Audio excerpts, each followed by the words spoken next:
Today, I'm honored to be with a special guest and dad, Chris Wooten. Chris will be sharing his story of loss as well as answering three very important questions that I believe most dads would like to hear. So stick around. Don't forget to hit that subscribe button and ring that bell so you guys get alerts when we post new content every week. Hello, I'm Jeff Brabeck with Our Little Sparrows, Pregnancy and Infant Loss Support. If you'd like to find out more about our organization, click on the link in the description below. Let's get started. So, Chris Wooten, welcome to the show. I really appreciate you coming on, sir. It's a privilege and an honor. Thank you for having me. It's great what you're doing, and I feel privileged to be a part of it and help out. Sweet, man. Awesome. So let's dive right in. First and foremost, this is an open forum for you. Feel free to share whatever you like about your loss story. My daughter's name is Roya. You can see her picture to the back of me right here. In 2013, so it was January 2013, we found out that we were pregnant, and we had taken not too long, but a little bit of time had passed, and before we got pregnant, and so we kind of took a little bit of a break because I don't know what your experience was, but sometimes you go into this where it's like everything is scheduled, right? And it's like in terms of timing, when women are fertile and everything. So we took a month off heading into our anniversary, and just didn't think about it. And then early January, Zara surprised me with the news, 6 a.m. And very surprised because, again, we kind of weren't focusing on it, and maybe that was the trick. Maybe it was just right. We were putting too much pressure on ourselves. So yeah, she told me, and we were super excited, and it was basically a normal pregnancy. First 20 weeks, just regular story, nothing out of the ordinary. And at 20 weeks. Which is when you typically can find out what you're having. We found out we were having a girl. They did the full ultrasound as they do. Everything was normal. They said everything was good developmentally wise. Like, she looks like a good, healthy baby. And so I was equal parts excited but kind of terrified, being a first-time dad and thinking of having a daughter. So it was an exciting time. So basically after 20 weeks, everything was normal as far as I knew, nothing to compare it to. Father's Day, actually, I know this series that you're doing is kind of centered around Father's Day. Father's Day was very special to me because it was the first time that I felt Roya's kicks. This was during the time, around that mid, I guess, second to third trimester time where the moms can start feeling, and she had been feeling her, but I hadn't yet. And I remember I put my ear to her belly, and I said, "Do you have a kick for Daddy?" And then she kicked me, and that was the first time that she ever kicked me, that I ever felt her. So that was a special moment for me. That I was considered that my first Father's Day present.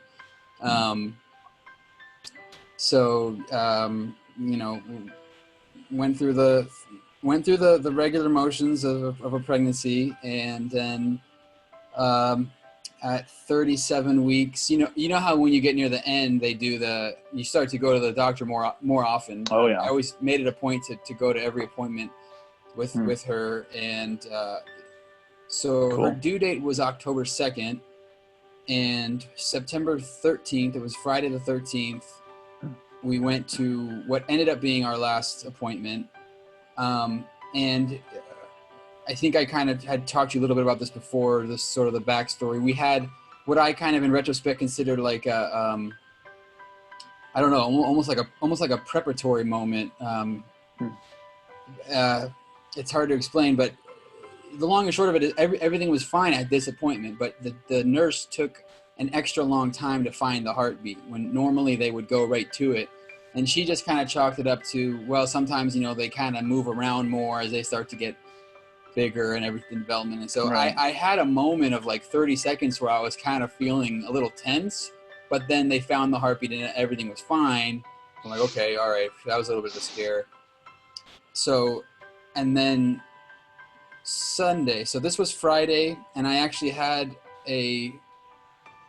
for whoever's listening, I'm also in the Coast Guard Reserve, so I do my weekend duty.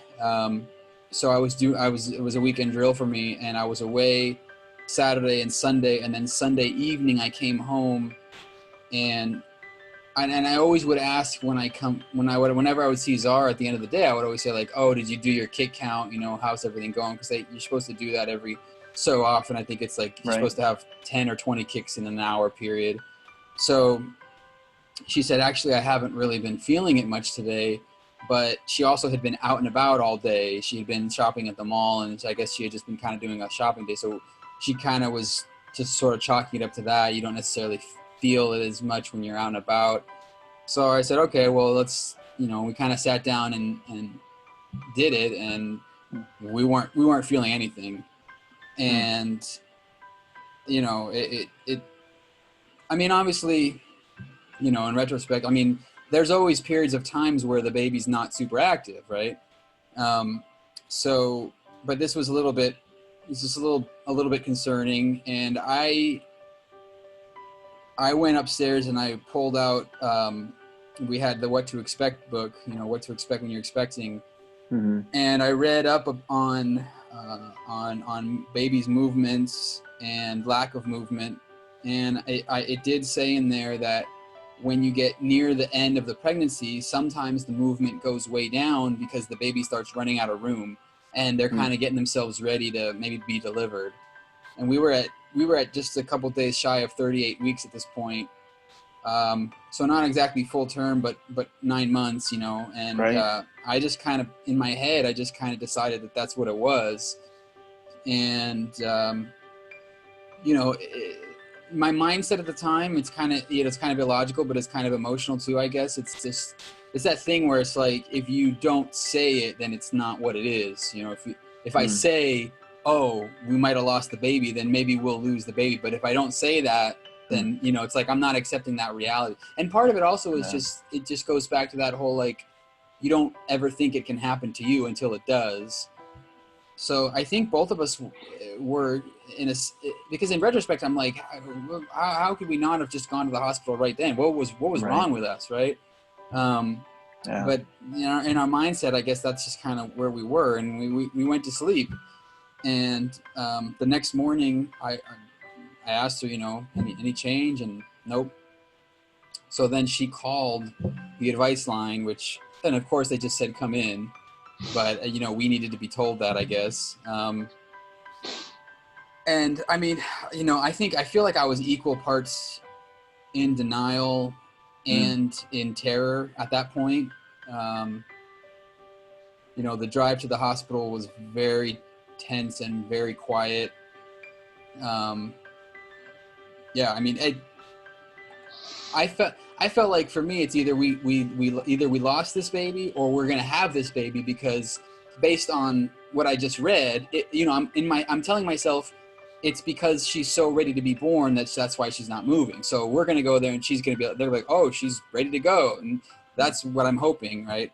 So at this point, when we get to the hospital, Zara's not even like talking. She's like in her own little sort of shock or whatever, and so we go straight to the delivery department, and I did the talking. I explained to them what was going on, and they immediately took us to a side room, and it was a room where there was another family already in there. It was like a little barricade in the middle, and very quickly, the nurse came in with the Doppler, and again, like I mentioned, the thing on Friday was being kind of like a precursor. I mean, right. she tried to find the heartbeat. She even asked her, like, where is it usually? And she knew exactly where. She's like, it's usually like, right here. Went there, nothing. And then she just did a full like belly scan all the way up and down, just all the way up. And it almost in tandem with when she started doing that, I started pacing.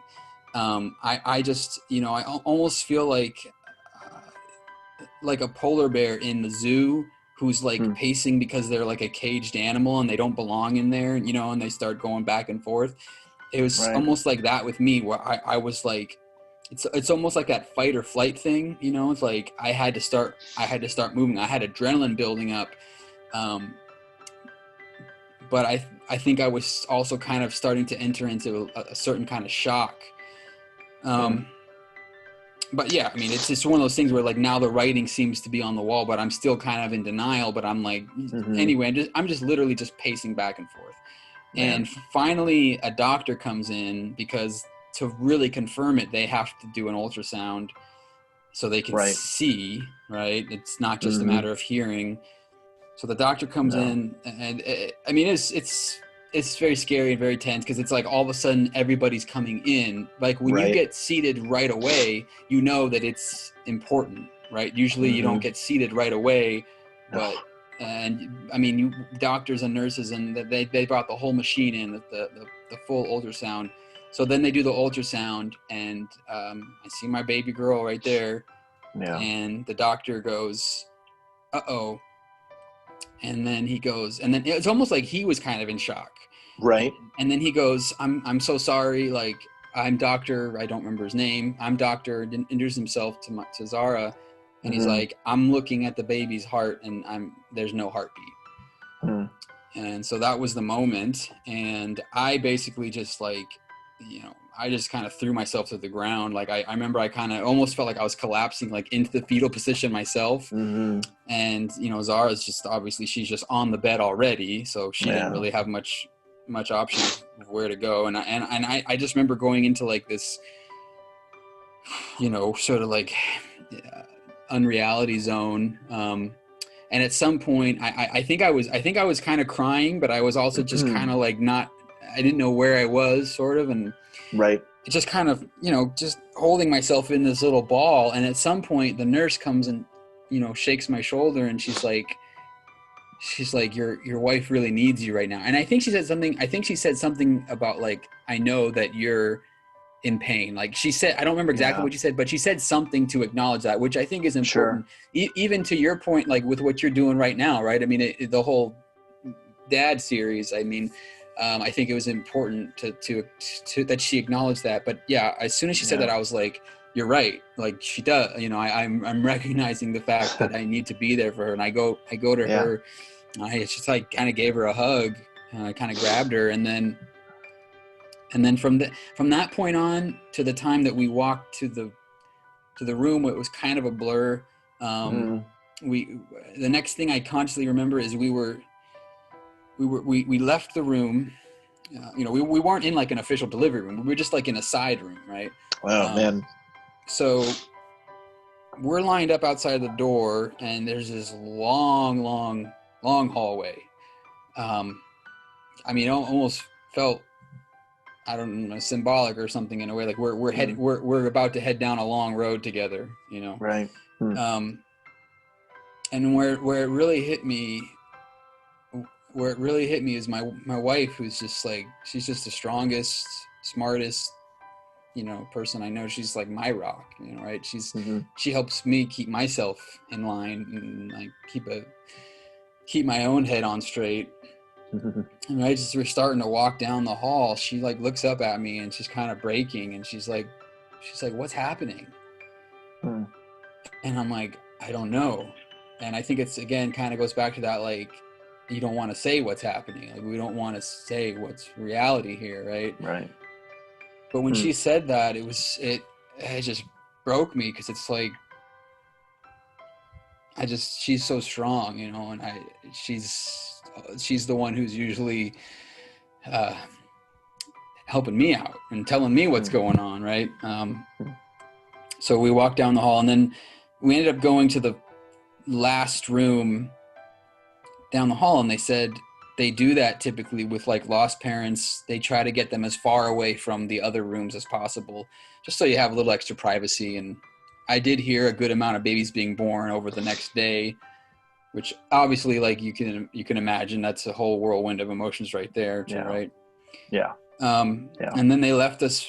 They kind of let us have our moment, and we just sat there sobbing for what felt like an eternity. I felt like I was crying more than her, but I think that probably is just because I was so in shock myself that maybe she was, and I just didn't even know. Like we were just kind of holding each other, basically just letting everything out, just crying. And we had our time. They let us grieve, and at some point they came back in, and then they kind of had to go over options, right? And this is where it gets to the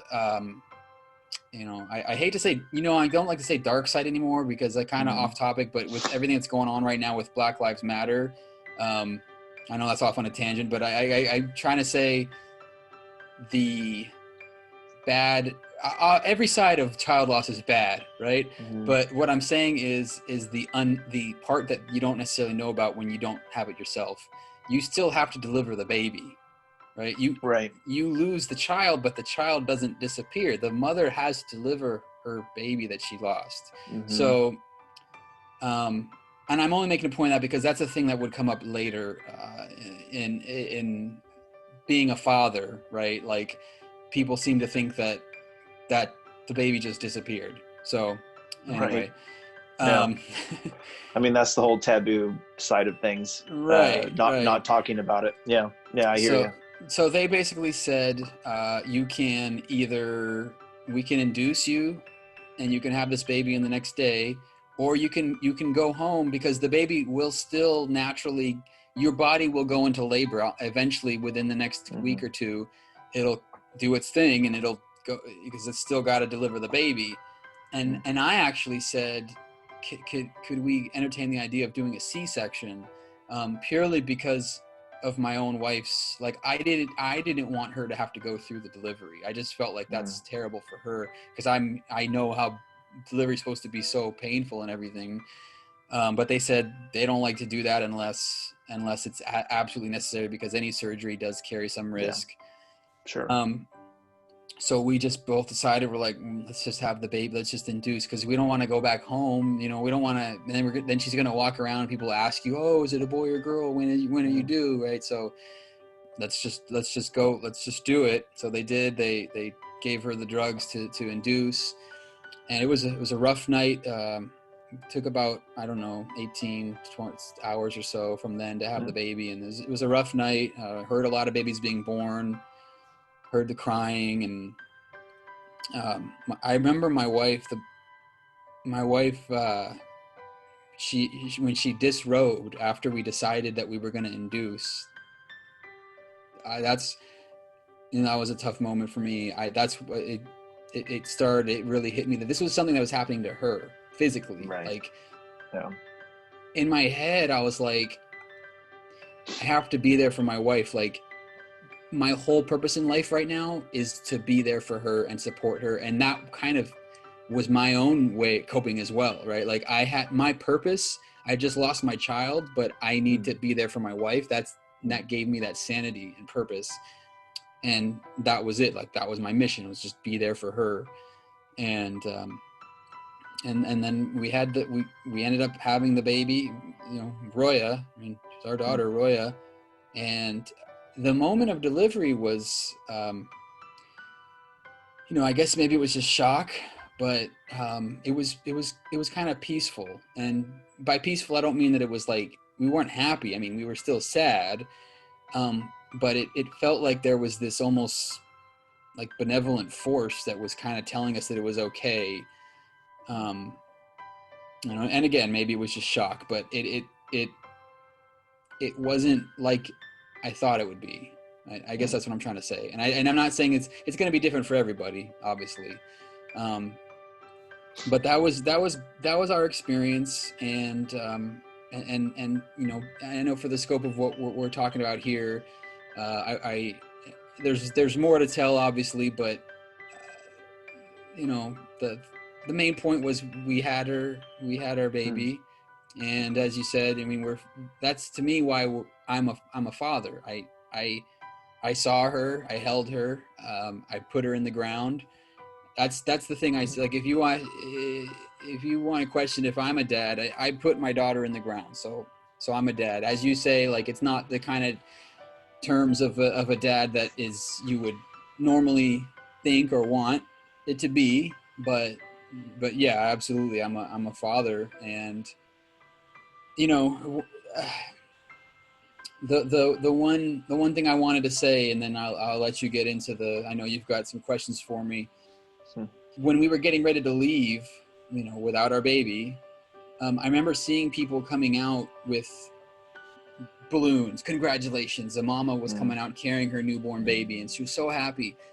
And I didn't have any like ill will or disdain towards them. So I'm not trying to go there, but I became very conscientious of the fact that people die at a hospital. Not even necessarily just what just happened with us, but people go there and die. So it made me think just about my own.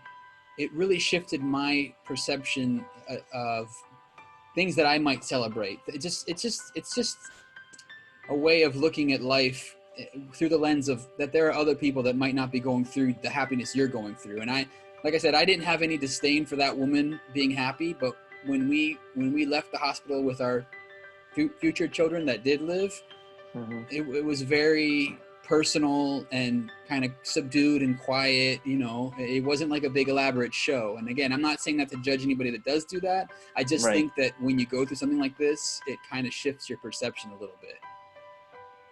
I agree. Yeah. I agree. It's a whole different perspective for sure. Yeah. But that's in a nutshell. That's my story of Roya. This is a drawing of her. It's, you know, a person who does this kind of thing, did it for my wife for free. So it was really nice. It's kind of just a moment of her holding her. So we keep her in our hearts here at our house. She's a part of our family. She's a part of our nightly prayers. So that's my story of Roya. That was beautiful, Chris. Thank you. You've got a beautiful story, Chris. And I know we talked a couple weeks ago, and you shared some stuff with me, and that came up obviously again in telling your story. And first off, man, thank you so much. Thank you for putting yourself out there. Thank you for putting your heart on the table. Thank you for being vulnerable. Thank you for sharing Roya with all of us. I can't even express more than that how grateful I am and honored, I think is a good word, and privileged to be a part of the audience, to be able to listen to that, because that takes a lot out of, I know for me, it takes a lot out of me to share our story. I'm sure it takes a lot out of you. It's you know, like you said, it's an honor to share the story, and you know, I think we were talking offline before, and I was telling you how the memory of her is kind of all I have. So I'm always glad to share her and say her name and you know, let people know that she's still a part of our lives here, and she's going to be a part of our family forever. So that's awesome. Yeah, I appreciate you letting me come on here and share my story. Yeah, I mean, there was a few things that stood out to me that I thought were very powerful. Let's see if I could recall them. I wasn't making cryptic hand notes on a scratch pad, but there was a few things, man. Just like just let me kind of pull them out off the top of my head. Talking about being pulled between two different realities. The way you express that, you know, on the way to the hospital, and it's like, man, we are expecting to have a baby 39 weeks, right?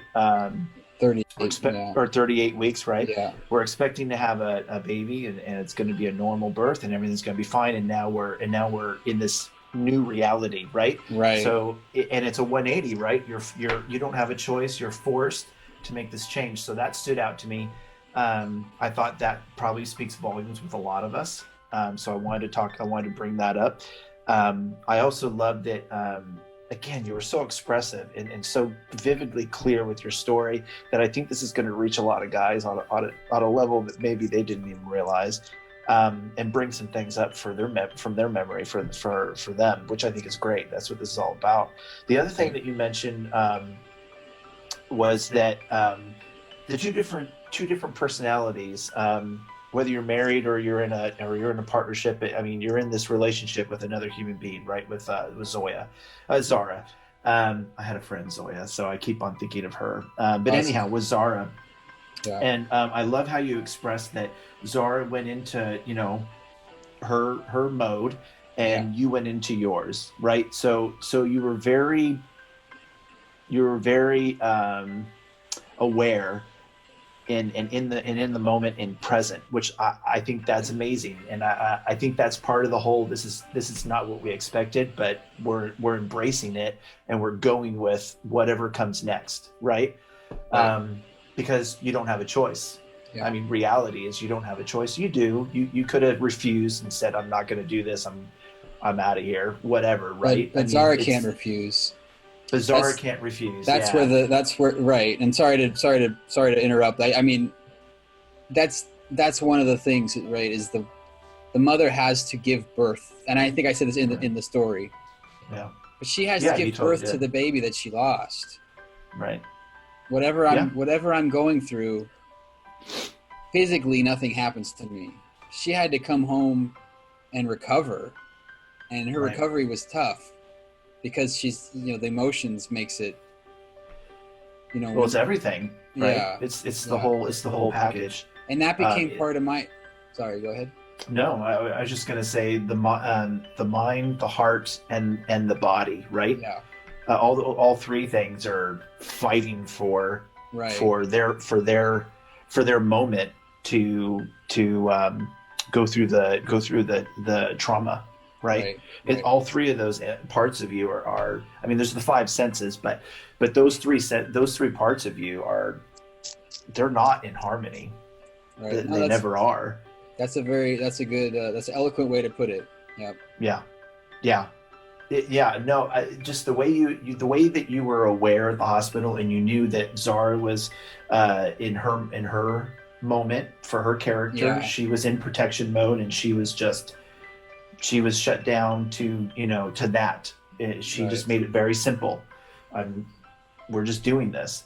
I'm sure there was more to it than that, but the fact that you were aware. The other part that stood out to me was when the nurse came to you, and her acknowledging that you as the father are suffering. I think is key. I think there's a lot of room in our healthcare system, in our hospitals, for more humanizing connections, between the staff and the patients. And we definitely experienced a very personal experience. It's a very personal thing we're going through, right? It's personal on both ends of the spectrum, whether you go home successfully, whatever successfully is, and happy with a baby, and you got all the balloons and all the trappings, right, of that, or you're on the other end where you don't get to go home with your baby. You go home without your baby, right? And regardless, I love it that the nurse embraced you as a father that has also lost the child, but that she also asked you to come alongside her and help her support Zara. Right. Well, she had to bring me back in reality. Like you said, because there is a reality, right? Like whether you want to embrace it or not, there's a new reality for me that just came in that instant, and she kind of pulled me back into it, and to no fault of you at all. Right. I don't think that's even part of plays into it. But just the fact that she acknowledged it. Right. Yeah. And but it was a blessing also that she did that, because that became a big part of my grief recovery, was taking care of her too. I said, it just, that had to become my focus, was helping her get through to whatever extent I could. I didn't have to deliver Arroyo. But yeah, for my own personal sanity, that became a big part of it. Was, okay, I'm focused on my wife now. That's all. That's everything. Mm-hmm. The whole world is her. I have to help her get through this. Yeah. The other thing I remember in you telling your story is the walk down that long hallway. And it just Zara just flat out saying, what is happening, right? For us, it happened, we got pre-diagnosed at 20 weeks. So we already, we went through initial numbness, confusion, just not knowing what to think, what to feel, how to react, what to do next, other than just follow along with whatever the professionals are telling you needs to happen next, right? And then it was a whole nother set of things once we, at 33 weeks when Olivia was ready to be born and we went to the hospital, then it was all about, what do those professionals want you to do? Once you're at the hospital, and what choices do you have to make, because they're coming at you not only with what needs to happen next, but questions. You can do A or B, and depending on your answer, this is what is going to happen, right? And it's just all this new experience that you don't have a clue what to do with, nor can you expect what's going to come next to some degree or another, except to just, answer the questions the best you can as they're coming at you. But for her to say that what is happening right now, that just really hits the nail on the head, that this is a shock to the system. This is a trauma to the brain and the heart. And all the hopes and dreams and expectations and everything that you hoped for and wanted for Roya just changed in a moment. And I can associate with you guys being in that room, and I can associate with you hearing other babies being born. It broke my heart hearing you talk about that, because I know, and the chime of the bell every time an angel, every time a baby is born, type thing. Right. For us at Sutter, that's what we heard, in addition to people in the rooms next to us, with their babies and their babies crying. And then you kind of feel like a jerk for feeling resentful for them having a baby, because I'm like, well, I'm supposed to be happy, in a vacuum. Of course, it's great. I'm happy that they're having a healthy baby, but at the same time, we're human, and you feel how you feel. Of course you're going to be hurt. Why do you get to take your baby home? Right. Why do you get to have your baby be born crying, and I'm over here in misery? Yeah, but I feel you, man. That's life, right? Yeah, but yeah, those are the things that stood out.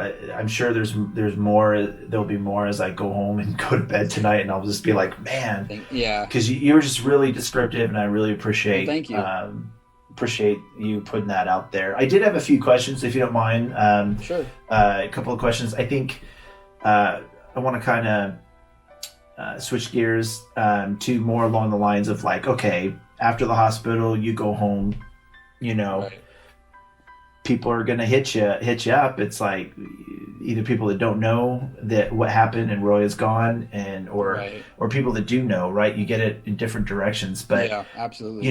There's the relationship that you have at home with your family, with your wife, Zara, and no other kids at the time, just you and Zara. Right. Yeah. Right. So, it's easy to say I am dad, I am father. Like you said earlier, I buried my daughter. Like I claim it. Like that's it. Exactly. Right. And I think sometimes there can be, men can say, okay, I'm okay between, my wife and maybe even my immediate family, and them calling me dad and talking to me about my daughter or my son, right? But outside of that, we have the sociological factor, right? It's like, how do you embrace being called dad? Some men struggle with being called dad when they lose a baby, and they don't have a baby to take home from the hospital. And it's hard to talk in those circles, right? So it's like the birth of that baby was torn away from them. It totally changed for them. So I'm just curious. From your perspective, from your experience with Roya, tell us how you felt after you left that hospital about being called dad after losing her. That's an interesting question. Honestly, at the outset, I didn't think about that. For me, the shock factor was extreme. The grief was extreme. I remember I would break down every night before bed. A lot of disbelieving it. I remember at one point I was sobbing in bed and I said to Zara, I said, I can't let her go. And I remember in that moment, I just felt like I'm never going to be over this. I thought every night for the rest of my life, I'm going to be sobbing myself to sleep because the pain is, it's at a level that, I mean, like you just can't imagine it unless it happens to you. It's not supposed to happen. I think that's part of it. We're not supposed to bury our own kids. So for me, yeah, it was very raw. There's just a lot of crying, a lot of emotional breaking down. So at the outset, I really wasn't even thinking about that. I think in terms of what you're asking about, though, kind of more down the line, what started to happen is I went back to work. People that I knew that were expecting that. There's actually one person in particular who was expecting a baby right around the same time, and it was also a girl. And I remember seeing him, and not immediately, but a few months down the line, he brought up his daughter and just like about having to go pick her up. And this is the first time that it even come up. And I remember I just had hate in my heart, like anger and hate, when he said that. I mean, it's almost like it's as strong as you're sad, as high your level of grief is, right? Is how high your level of potential anger can be. And he didn't do anything wrong. But from my point of view, this was kind of my first interaction with him after a long time. And he wasn't even talking to me. He was talking to somebody else, but he just brought up his daughter, who would have been about the same age as mine. Right. And so, yeah, I think where I'm getting at with this is that I did consider myself a dad, but it wasn't the same. And actually, I watched your last episode where you were talking about the things that go along with being a dad, right? You were talking about like how you don't get, or like in your case, you had 5 hours. Like in my case, I didn't have any time with her alive. The traditional dads, they have story after story after story, right? Every day they got another story with their kids. I didn't have that. So I was a little bit resentful of him having this story of picking up his daughter. But for me, the point being that, yes, I absolutely considered myself a dad. I think the struggle comes in, do other people see me as that? At the time, honestly, I didn't really care. I was just grieving. And also the other part of it is Zara got pregnant again January. So I think we talked about this offline also, but our next baby, who's my son Amir, who's 5 now, she got pregnant with him almost the same time of the year. So his due date was well, she was born a little bit early, obviously, but her due date was October 2nd. But the date of when she was actually born, his due date was September 12th, which is just 5 days short of hers was September 17th. He was induced. They do that sometimes when you have a loss. But anyway, I'm getting off on a tangent. But what I was my point being that because Zara was pregnant with our next child as well, it's kind of a unique situation in terms of being a father, because I don't have my daughter, right? That you know, like as you mentioned, like I don't have the stories that happen every day with having a kid, but I have this baby right here. And of course, your next baby does not replace the baby you lost. We know that as lost parents, but that's still that's my child too, and he also deserves my love, and I'm his father too. So that's the very long-winded answer to your question. That's kind of where I am in terms of me being a father. No, I think that's good. I like the different perspective. It's a perspective of I am the father, but it's still, you know, I had these moments where I get angry or I get pissed because someone else is talking about their normalcy with their child, and I don't get that. Yeah. For me personally, it wasn't about people, whether they called me dad or not. It was, that's my daughter. And I know it's kind of the same thing, but like part of why I was sad that that Roya didn't get to have a life. Like, Mhm. right? Like you're sad because you have lost something, right? You've lost something. Yeah. The worst thing that you could possibly lose, you've lost. But also for me, I was sad that she didn't have a life. She didn't have that experience of whatever that experience was with his baby. And that's my daughter. Mhm. So that, in a roundabout way, I guess what I'm saying is that defined my identity. Yeah, I'm her dad, but more importantly, she's my daughter, and Hmm. I'm supposed to be there. Like, daddies are supposed to protect their little girls, right? Mhm. And I didn't do that. Now I know I'm not. That's not logical to Mhm. say that, but that's kind of It's, yeah. that's kind of the perception. There's no right or wrong. I mean, that's Right. something else we've learned, as we move along. All right, cool. I have another question for you. I'm gonna hit you up with number 2.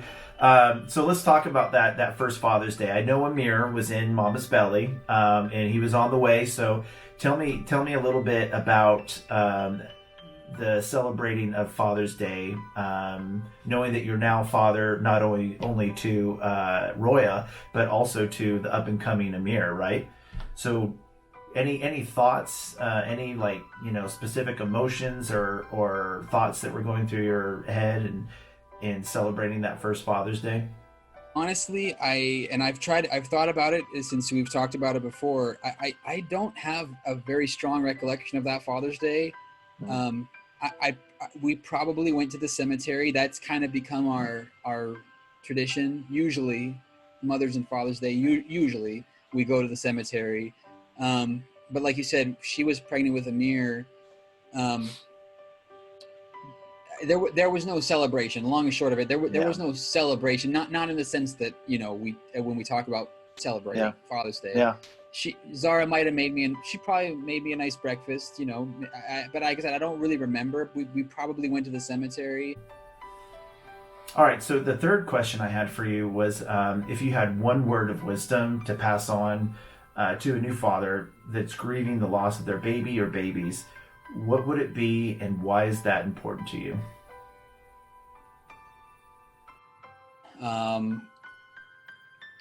I probably just holding on to the memory. For me, it's like, I think I said this even in the story, like my memory of her is all I have. The short time that I had and the time leading up to her. So I would say hold on to that and soak in as much as you can at the beginning, even in the really hard times. Like, I'm talking even at the hospital, baby's born, you're seeing her there, she's gone, but soak all that up. Even though it hurts, hold her, take pictures, because one day you're gonna look back on that and you're gonna be glad that you have those memories. And you never get over losing your child, right? We know that, but you adjust and you go back to where you can still live your life. And I think that it's an important part of the process, is just taking it all in, the experience, and embracing that memory, because people are going to forget. That's the sad truth. Is I always say people move on a lot sooner than you do, and they see you with your next kids and they think that everything's good. And they don't see me on September 16th every year, breaking down, because that's the anniversary of when we found out that we lost her. They don't see all that, but those triggers are still there. They come more far and few between, but they're always there. So, but yeah, I just think hold on to those memories, because at the end of the day, it's going to be you and your significant other who are going to be the ones holding on to them, and it's what you have is the memory, and that's how we keep her alive here in our house, is keeping her in our memory and our prayers. Yeah. No, it's great. I love it, man. Just remember it all. Hold your baby if you can, and take pictures, to preserve those memories. That's beautiful, man. That's awesome. Well, Chris, I can't thank you enough, my friend. You've got a beautiful story, and the way that you tell it is so detailed and so eloquent. and it really expresses who you are as a person, and your heart, and your love for your daughter. So I can't thank you enough for doing that. I did have one Sure. last thing I wanted to do with you. It's called a lightning round. Yeah. Maybe it'll allow people to get to know you a little better. I don't know. We'll Okay. see. But real quick, lightning round. Let's go into it. All right. So I'm nervous. this is totally off topic, of course. So Okay. hobby, yes or no? Like, do I Okay. have a hobby? Yeah. So what Okay. is it? What is your hobby? Okay. I never heard it quite framed that way. Just lightning. Quick. I like to reading, painting. I have a podcast myself, so kind of just Yep. working towards the podcast, and just staying up on current events and playing with my kids, of course. Okay, very cool. Weirdest tick or pet peeve? Ooh, probably like bad driving. Fortunately with the pandemic, I've not been doing a lot of driving, which is kind of Yeah. nice. But I tend to get really pissed off at people. Me. People I cutting do. me off, and Mhm. well, So it's pet also peeve. the safety thing too, right? Like I think Totally. I think it's even gotten more enhanced since having kids, because I don't Yeah. like people putting my kids in potential danger. So when I see people do really crazy stuff, I get some road rage and I start yelling, and I think Nice. I annoy Zara, but I think my intentions are I'm well intentioned, but Oh, yeah. I got to work on I need to work on the anger a little bit there. But All right, cool. So you never drive wildly. You're always the conservative driver. Is that what I'm hearing? I like to think so. Yeah. Yes, exactly. Right. Perspective. Which is part of why I get so I have to get outwardly frustrated in the car to keep Right. myself from going up and running up and flipping the guy off or cutting the guy Right. off. I got to keep Doing it the inside. same. Yeah. So right. so I have to take it out on Zara so I don't get us into an accident. So Oh, okay. So But we're prefer books or movies?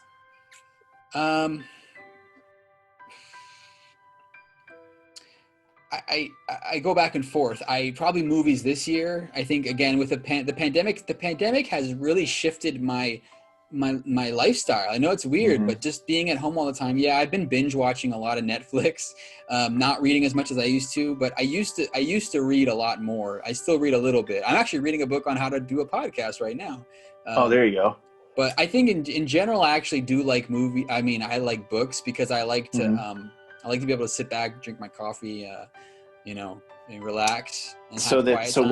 what's the last book you've read? Obviously, you told me, but The book on podcasting, and Mhm. then let's see, it's been a while. I was reading a book by Michael Crichton. I can't even remember what it was called. Oh man, you are putting me on the spot, man. Jeez. that's okay. What did you I- binge watch on Netflix? I want to know now. I've been binge watching. I first watched all of Don't Better tell me Call. it's Tiger King. No, I haven't watched that yet. No, neither have I. Just Better Call Saul, and then I've been watching Oh. Breaking Bad. Okay.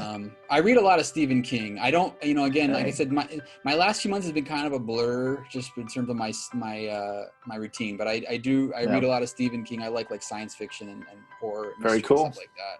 Very cool. Okay, so we'll end with that. If anyone, if All right. if someone wanted to get in touch with you, I know you have your podcast. Can you share with us how to find your podcast and what's the best way to get a hold of you if someone wants to connect with you? Wow. Okay. That's also putting me on the spot because I have I have like I said, I'm my podcast anchor.fm/10th man. Okay. You can find me there. You can also find I have a Facebook page, just 10th Man Podcast. Those are probably Mhm. the two. Facebook is probably the best direct way. Cool. I also have I actually have a voicemail line. If you want to leave me an angry voicemail or anything like that, I won't pick up. It'll go straight to voicemail, so you don't have to worry about that. Okay. Maybe put it in the description. I don't know. Yeah. I That's say fine. it so rarely. It's 10th go. The numbers are numerically 10th go, but I Mhm. don't. It's like I forget. It's like 783. I don't know. So yeah, I should. It's my first time being interviewed regarding the podcast. That's all so good. I need to. These are the things I need to work on, the self promotion, right? Yeah. No, but it's yeah, all good. I and just then figure just- if you have the podcast, might as well share about it. Yeah. So anchor.fm/10th man, and then just 10th man podcast on Facebook. or just my name, like Chris Wooten. Okay. And give us a real quick 30 second synopsis or breakdown. What is the 10th Man? What's the purpose behind your podcast? Okay, so the 10th Man, if you've heard of it, the 10th Man rule is where if 9 people agree with something, some kind of group, think, it's the responsibility of the 10th person to disagree. And that doesn't mean that you just blindly say like, nope, that's not true and I don't believe it. It just means it's basically like shorthand for research, right? Like don't just assume that because the masses believe something that means that it's true. Sometimes it is true, but you need to double check it. And I think in this age of social media, like bad information gets circulated so easily, and people will see a meme and or some doctored photo from news that actually isn't what it said, and they'll spread it around, and then it spreads like a wildfire, and all of a sudden people believe it. So that's just for me. I just look at it as like a sort of like a fact check in a way, and just exploring topics that aren't necessarily readily explored. Actually, even child loss kind of fits into that mold too. So yeah, just kind of exploring like taboo topics and things that maybe people think one way on, but maybe they could shift their thinking on a little bit. So it's fun. Awesome. It's just, it's almost like I call it therapy into a mic. So even if nobody's listening, it's fun just to do That's it. a good tagline, therapy into a mic. Yeah, true. All right. Well, check Chris Wooten out on his 10th Man podcast. Chris, thank you so much.